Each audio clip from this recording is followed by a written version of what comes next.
guys, Sandra here, coming at you from the PG of A's. And today we will be playing, or continuing, Seduce Me. Now, don't stare at me, guy. Now, let's keep going. I'm sorry, it's hard to stay calm when you've left me with so many questions, especially about what happened between you and Dad. Ha! What am I doing? Talking to a grave. Oh yeah, I read that in the last one. My vision blurred and I suddenly realized that I was crying. Excuse me. My face heated up as tears rolled down my cheeks. I'll bring you some flowers later. I miss you, Grandpa. I'll try my best to fulfill my promise I gave to you, even if the world might be turned against me. I left the grave, wiping my tears hastily so my parents wouldn't see. Well, it's time to head back home. I'll cook up your favorite lasagna when we get home, okay? Thanks, Mom! However, my dad didn't speak the entire drive home. I wanted to talk to him, but after his moment at the funeral, I wasn't sure if that was a good idea. It's about time we took off those dreary black clothes. Gathering my courage, I decided then that it was time to talk. Dad, could I ask you something? Go ahead. Why do you want me to move into the estate so soon? I thought I made that rather clear. The college near your grandfather's house is well known for its business program. You are planning to major in business, yes? Right after you graduate from high school, you'll just live there and can easily commute to and from school. It's a perfect fit for you. But it's so sudden. You just decided so quickly, right after the funeral. Don't be so sensitive. If you're like that in the real world, you'll be crushed. I'm just saying that maybe we could talk a bit more about my future. In reply, my father rubbed his temples and sighed quietly. After you graduate from college, you'll work at Anderson Family Toys. I have connections since I am part of the board of directors, so you will be guaranteed a spot. That is what we talked about before, yes? But what if... Stop mumbling! But what if I don't want to work there? Don't be silly. It's the family company. Our company. I'm not just going to hand it over to some incompetent vice chairman. Came closer to me, and his face softened. Look, this is all for the best, okay? You may not know it right now, but you will appreciate it later. For some reason, when I heard him say that, something snapped in me. I wasn't exactly sure what it was, but it made me feel so angry. Do you even care that Grandfather passed away? Of course I do. Well, everything seems fine and dandy to you. Things couldn't be better. Excuse me? I don't like your tone, young lady. Well, you can take my tone and shove it up your ass. Damn, this guy is a prick. It's like nothing even happened at all. Like, you just ignored the fact that he's no longer here. Do not raise your voice at me. What did he ever do to you to deserve this? My father, his face hardened, crossed his arms, and erupted in angry laughter. Ha! You sure place him upon a pedestal, like he's some kind of venerated god or something. It makes me sick. You know what makes me sick? Your face every time I look at it. Is that it? Are you happy seeing Grandfather dead? While everyone was grieving, were you holding yourself back from laughing in everyone's faces? Did you feel just a bit happier seeing him lie in the graveyard? Oh, damn. A flash of rage crossed his face, and he whipped the back of his hand across my cheek. You don't know anything! Running your mouth like somehow you know everything that went on, when you're just a little girl that doesn't know how to keep her mouth shut! You did not know my father! You did not know what he was capable of! Is everything all right? What happened? Nothing. I'm not hungry. I'll think I'll just go upstairs. Honey, wait! I quickly turned and ran up the stairs to my room, slamming the door behind me.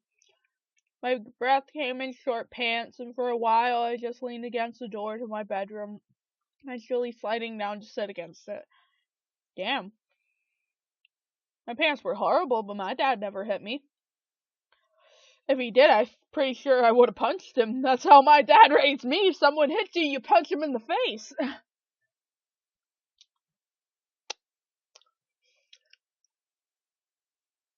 How did things become like this? My cheek still throbbed, and I typically stood up and looked at the mirror to see how it looked. Hopefully it doesn't bruise. Ha! What am I saying? Tears formed in the corners of my eyes, but I blinked them back rapidly. I couldn't cry for the second time today. I had to be stronger than that. Are you alright? Your father told me nothing happened, but you know your father. I'm fine. Just lost my appetite. The lasagna's done, though, and I don't want you skipping any meals. Are you sure? Yeah, don't worry about me, Mom. I'll come downstairs later to eat. Well, I finished my cookie from the last video. You're not telling me the whole story. Well, do you want to know that your loving, tender husband just beat your daughter? Because that's what I would have said. We would be like, Dad beat me! Ah! Go punch him in the throat, Mom! Because that's who my parents were. Especially about me. Like, if something happened to me in school, or somebody did something to me, my dad never went in, because he told me that if he did, he'd end up punching everyone in the face that was there. Every time my mom went in, everyone was afraid of her, because she just went in screaming and hollering at everyone. Oh, my mom and dad. Such a beautiful couple. Dad beat the shit out of everybody. Mom would scream at him until they'd be afraid of her. Ah, beautiful. I just don't want to eat right now. Please, dear. Tell me what's going on. I wish you would tell me why you're being like this.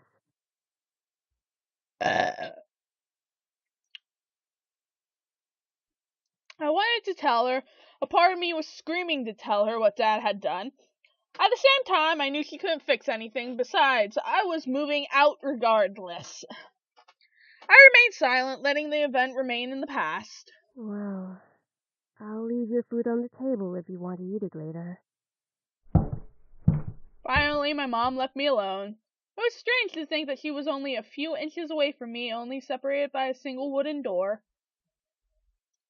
I really don't know what to do. I needed to do something, anything, to get my mind off of what just happened. Anything would be better than thinking any more about the pain still radiating from my cheek. I was going to move into my grandfather's house tomorrow. I should probably pack my stuff so I would be prepared for tomorrow. Yeah, that was a good idea. I should start packing. I opened the closet, rummaging around for a while before I finally found 2 large bags, pulling them out onto the floor of my room. I then began to empty my drawers and cabinets so that I could bring all my things with me. I didn't have much to bring other than just clothes and some toiletries. It was kind of bizarre that I didn't have many personal belongings. What about all this shit in the background that I'm seeing here? I'd want to take all that with me. I'd be like, fuck you, all this shit's mine, I'm taking it with me, it's all my shit. It's pretty much what I did when I left my sister's house and moved into my apartment. But then again, I did pay for 90% of what was in my room. So, anyhoozle. It wasn't like my luggage was completely devoid of them, but I certainly didn't have many things in my room that I would miss if I just suddenly left the house.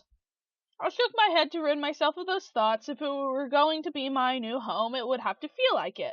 One way or another, I was going to make it a home. Just as I was packing my things, my cell phone began ringing and vibrating in my pocket.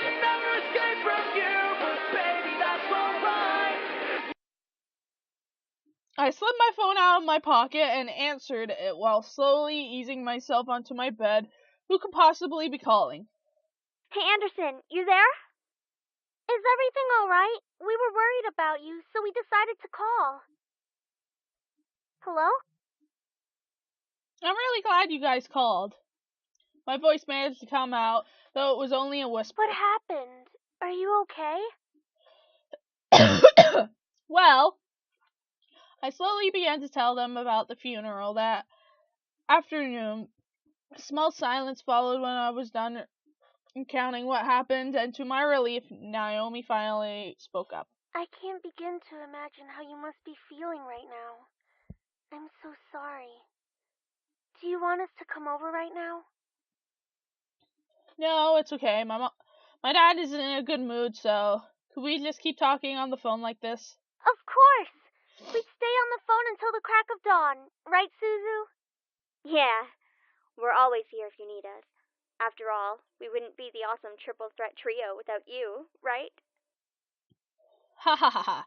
Yes. Triple threat trio? That sounds like the name of a gang. Yeah, I mean, we're all taking on the world together.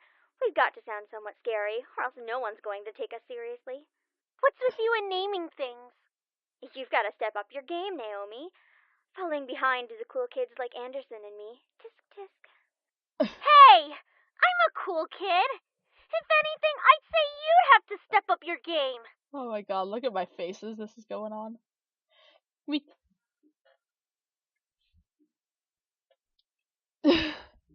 We chatted cheerfully about all sorts of things. Very soon I had forgotten about the events that day and was engaged in a conversation about Naomi's favorite TV shows.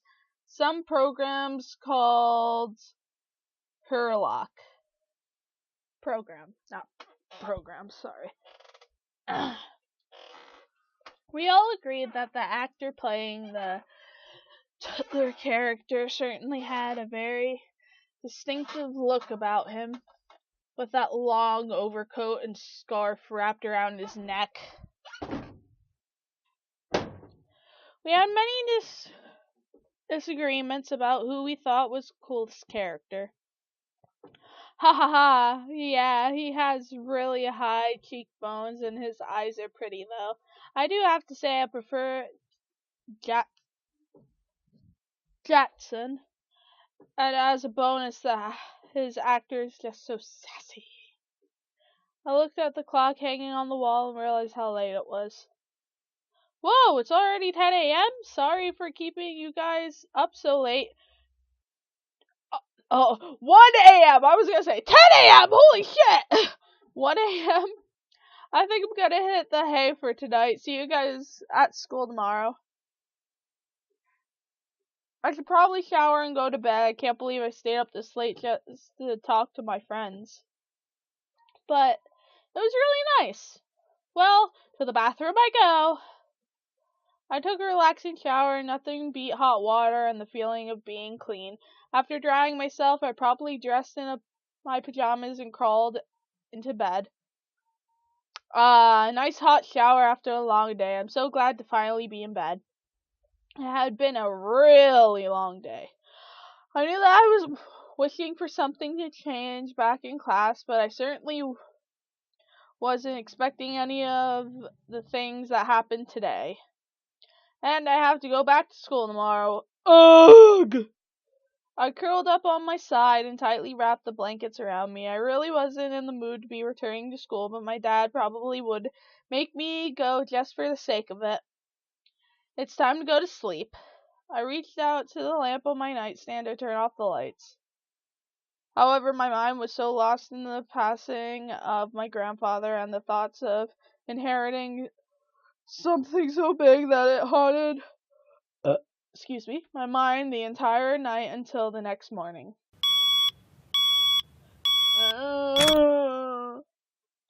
I shook my head to try to clear the sleepiness out of me to no avail. I really didn't get any sleep last night.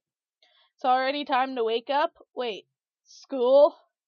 As soon as I realized I had to go to school, I slid out of my bed and looked at the vanity mirror. That's a relief. Literally, there was barely a bruise on my cheek. You had to squint to actually see it. I doubted anyone would actually notice it unless they leaned in really close.